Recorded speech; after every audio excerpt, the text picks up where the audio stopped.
Bengaluru rave party కేసుకు సంబంధించి మరోమారు హీరో శ్రీకాంత్ స్పందించారు.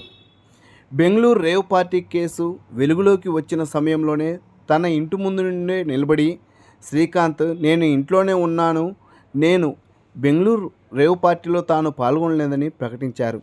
అయితే మీడియాలో మరోసారి తన పేరు రావడంపై శ్రీకాంత్ ఆగ్రహం వ్యక్తం చేశారు.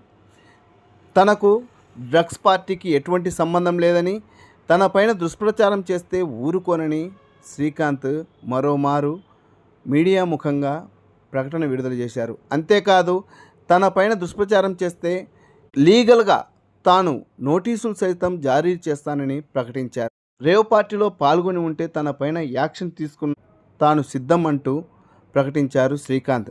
అయితే చివరగా నిజంగా పార్టీలో ఎవరు ఉన్నారో తెలుసుకొని వారిని వదిలిపెట్టకండి అంటూ శ్రీకాంత్ ప్రకటన విడుదల చేశారు.